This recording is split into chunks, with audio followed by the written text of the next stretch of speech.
Hello my dear student, I hope आप सभी अपने बोर्ड एग्जामिनेशंस की प्रिपरेशन ठीक से कर रहे होंगे। आपकी बोर्ड की इस टेंशन को थोड़ा कम करने के लिए मैं ये वीडियो आप लोगों के लिए बना रहा हूँ, जहाँ पर मैं आप सभी को समझाऊंगा हिस्ट्री के चैप्टर नंबर 2 को, जो कि काफ़ी लंबा है और कई स्टूडेंट्स को ये समझ में भी नहीं आता। देखिए, इस चैप्टर का नाम है फ्रॉम ट्रेड टू टेरिटरी, यानी कि व्यापार से और साम्राज्य तक। इस चैप्टर को हम बड़े ही आसान भाषा में समझेंगे और इस चैप्टर को समझना इसलिए भी ज़रूरी है क्योंकि बोर्ड में इसमें से 100% एक क्वेश्चन यानी कि 2 मार्क्स का करीब क्वेश्चन इसमें से पूछा जाएगा और हो सकता है MCQ भी इसमें से पूछा जाए। चलिए इस चैप्टर को समझते हैं। देखिए, इससे पहले कि हम चैप्टर को पढ़ें, हमको समझ लेना चाहिए कि जब ब्रिटिश लोग इंडिया में आए उस समय तक पूरे इंडिया के ऊपर जो कब्जा था वो था मुग़ल एम्पायर का। मुग़ल एम्पायर जो था 1526 के अंदर बाबर के द्वारा एस्टेब्लिश किया गया था और 1707 तक ये बड़ा ही पावरफुल तरीके से इंडिया में चल रहा था। इसके बाद आते हैं ब्रिटिश, जो कि ओरिजिनली एक ट्रेडिंग कंपनी थी, यानी कि ईस्ट इंडिया कंपनी, और नहीं चाहते थे ये कि भाई हम साम्राज्य करें, यहाँ पर एक कब्जा कर लें। शुरुआत में जो थे ये सिर्फ ट्रेड करने के लिए आए थे, लेकिन फिर भी पैसे के लालच के कारण और ज़्यादा से ज़्यादा व्यापार में छूट पाने के कारण धीरे धीरे किंग वगैरह जो थे हमारे भारत के, इनसे इनकी लड़ाई हुई और धीरे धीरे इन्होंने साम्राज्य कायम कर लिया। देखिए, इंडिया ड्यूरिंग ब्रिटिश पीरियड, यानी कि ब्रिटिश टाइम के अगर हम बात करें, जो 1600 में ईस्ट इंडिया कंपनी एस्टेब्लिश हुई थी वो ब्रिटेन में हुई थी। जैसा कि मैंने आपको बताया, जब ये इंडिया में आए थे 1707 में, इंडिया में जो लास्ट पावरफुल रूलर था औरंगजेब की डेथ हो चुकी थी और औरंगजेब यानी मुग़ल एम्पायर के अंडर काम करने वाले गवर्नर्स और बिग जमींदार बिगेन यानी शुरू कर दिया asserting their authority and establishing regional kingdom, यानी छोटे छोटे रीजनल किंगडम्स बनाना शुरू कर दिया जो लोग मुगलों के अंडर काम किया करते थे। By second half of the 18th century, 18th century की सेकेंड हाफ की यदि हम बात करें, लगभग 1750 में एक new power emerged on the political horizon, the British East India company, यानी कि 1750s के अंदर ईस्ट इंडिया कंपनी के रूप में एक पॉलिटिकल पावर भारत के अंदर इमर्ज होने लगी, प्रकट होने लगी, जिसे हम ईस्ट इंडिया कंपनी कहते हैं। ये भाई ब्रिटेन का झंडा है जो भाई साहब लहरा रहे हैं। तो 1600 के अंदर कंपनी ने एक चार्टर, यानी कि अपनी क्वीन से, इंग्लैंड की रानी से एक चार्टर का मतलब वहाँ से परमिशन ले ली भाई इंडिया में या ईस्ट के दूसरे देशों में व्यापार करने की, और वो इंडिया के अंदर आकर व्यापार करने लगे। ट्रेड इन बंगाल, देखिए, कोई व्यापार करने वाली कंपनी यदि आएगी तो वो सबसे पहले उस जगह पर व्यापार करना चाहेगी जो कि बहुत ही पॉपुलर एरिया है, फेमस एरिया है। ऐसा ही एक एरिया था बंगाल। तो 1651 में फर्स्ट इंग्लिश फैक्ट्री जो थी वो हुगली रिवर, यानी कि बंगाल में बहने वाली गंगा की एक डिस्ट्रीब्यूटरी है हुगली, जहाँ पर एक फैक्ट्री लगाई जाती है 1651 में।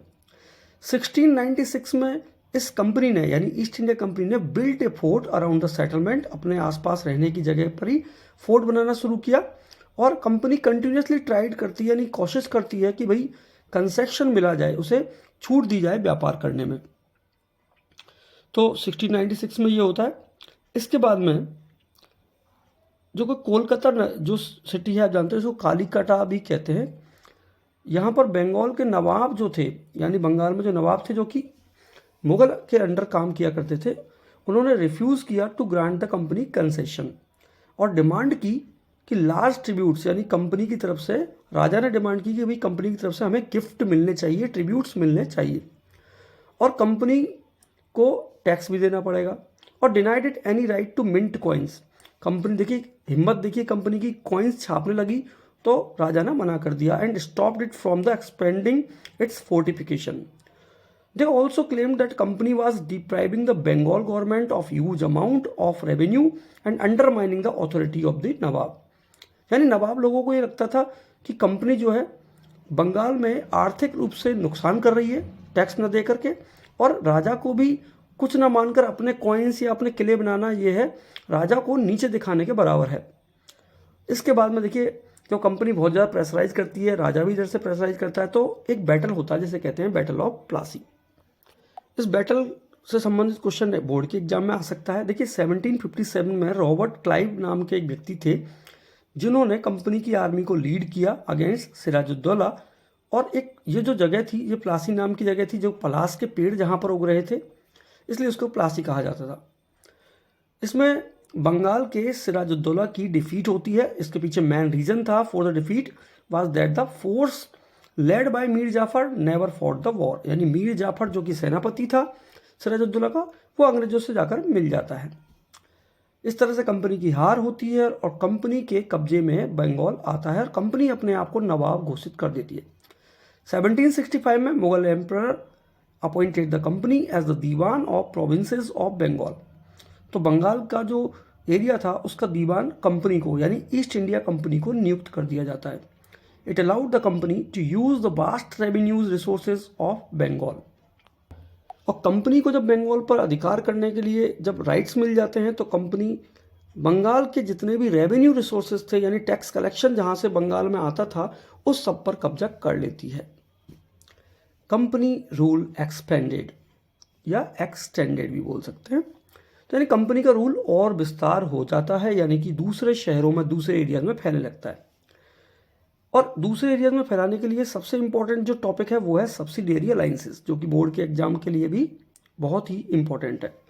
Subsidiary alliances was introduce by Richard Wellesley. The company force, ये सब्सिडियरी अलाइंस क्या थी? एक संधि थी जो कि राजाओं के साथ में ईस्ट इंडिया कंपनी किया करती थी।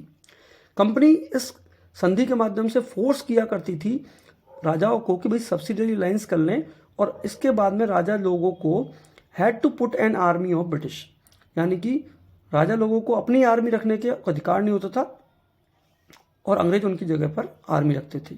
और अगर नॉन पेमेंट टू आर्मी, यानी आर्मी को यदि मेंटेन करने के लिए राजाओं की तरफ से जो मंथली पैसा दिया जाता था, यदि वो नहीं दिया जाएगा तो according to this treaty king had to give some part of his territory, यानी किंग के टेरिटरी का कुछ पार्ट उसे देना होगा।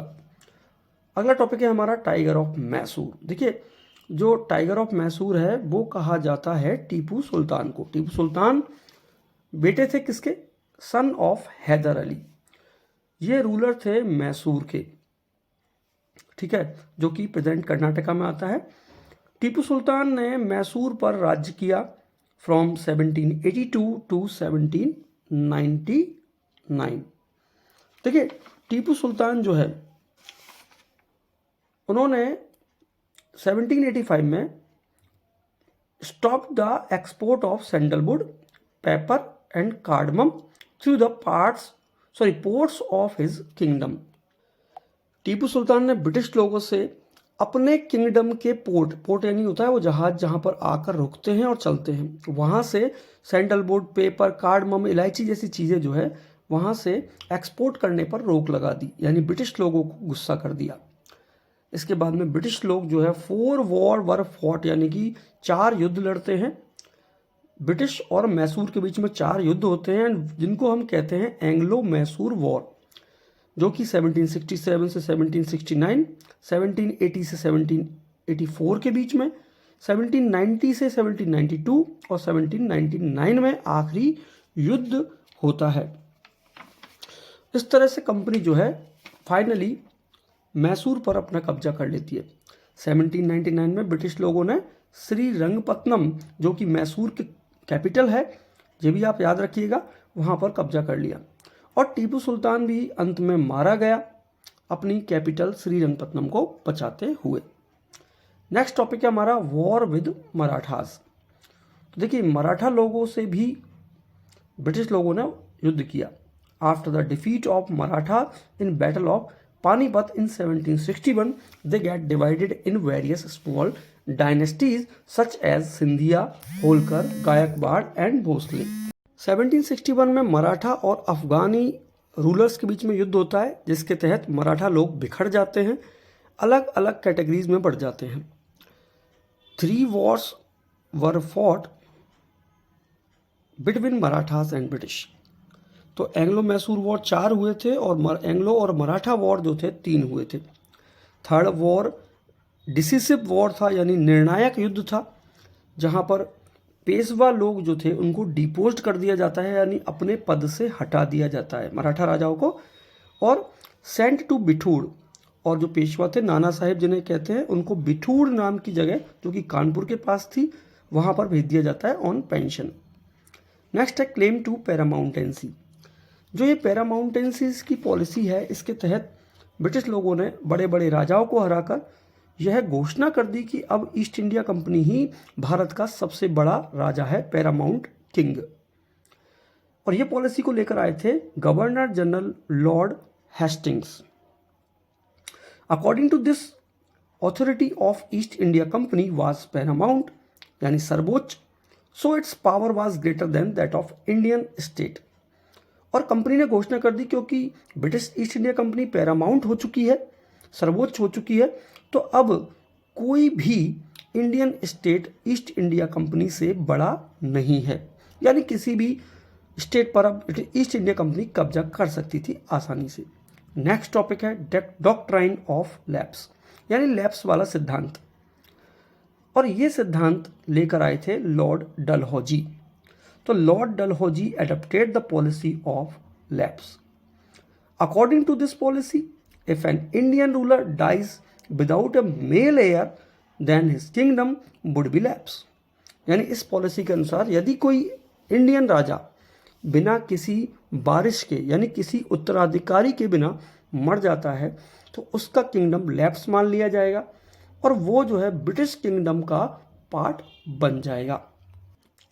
तो ये अंग्रेजों का एक कुचक्र था जिसके तहत कंपनी ने बहुत सारे राज्यों पर कब्जा किया, जैसे सतारा 1848 में, फिर संभलपुर, उदयपुर, नागपुर और झांसी।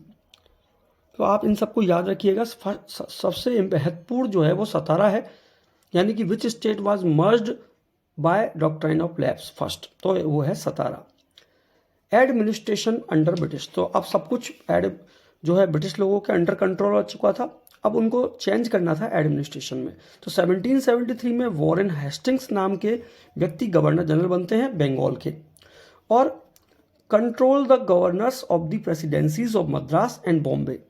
मद्रास और बॉम्बे में जो बड़े बड़े राज्य बनाए हुए थे अंग्रेजों ने, वहाँ के गवर्नर को गवर्नर जनरल जो है, जो कि वॉरेन हेस्टिंग्स थे, वो निर्देश दिया करते थे, तरह तरह के रूल्स और रेगुलेशंस बना कर दिया करते थे। इस तरह से भारत के एडमिनिस्ट्रेशन में चेंजेस होने लगे।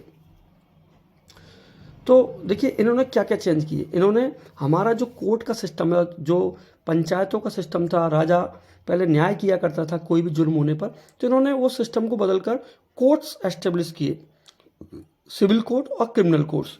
तो आप जरूर याद रखिएगा कि जो क्रिमिनल कोर्ट हुआ करते थे उन्हें फौजदारी अदालत कहते हैं और सिविल कोर्ट्स को हम कहते हैं दीवानी अदालत। ठीक है, आप याद रखिए क्योंकि ये क्वेश्चन पूछा जा सकता है। इन सब में जजमेंट करने का कार्य मौलवी और हिंदू पंडित जो थे वो किया करते थे। New set of laws were compiled by muftis and brahmins for the religious interpretation. British लोगों ने हिंदू धर्म और मुस्लिम यानी इस्लाम धर्म के नियमों को समझने के लिए मुफ्तीज और ब्राह्मण लोगों का सहारा लिया और उनसे काफ़ी सारे रूल्स बनवाए जिनके तहत वो न्याय किया करते थे। अब हम बात करेंगे कि कंपनी ने आर्मी में क्या क्या चेंजेस किए। देखिए, company made special infantry soldiers which included the trained and professional soldiers. Mughal army में घुड़सवार इंपॉर्टेंट थे, जबकि कंपनी ने अब ट्रेन्ड और प्रोफेशनल सोल्जर्स यानी इन्फेंट्री यानी पैदल सैनिकों की एक फौज तैयार की, जहां पर soldiers of company's army had modern guns like muskets and matchlocks. तो बहुत मॉडर्न गन्स भी उन्हें दी गई। Soldier were given European style of training and regular drills. Drills मतलब जो आर्मी को नाटकीय रूप से लड़ना सिखाया जाता है उसे हम ड्रिल कहते हैं। तो इस तरह से कंपनी उन्हें ट्रेनिंग भी देने लगी, जबकि पहले ऐसा नहीं होता था। इसी के साथ में ये वीडियो हमारी यहीं पर समाप्त होती है। आई होप आपको ये चैप्टर ठीक से समझ में आया होगा। मिलते हैं हमारी किसी नेक्स्ट वीडियो में, तब तक के लिए good bye. Thank you so nice of you for watching the video, और प्लीज़ लाइक करना ना भूलें और अपने कमेंट्स भी ज़रूर कमेंट सेक्शन में लिख दें। Good bye, thank you so nice of you.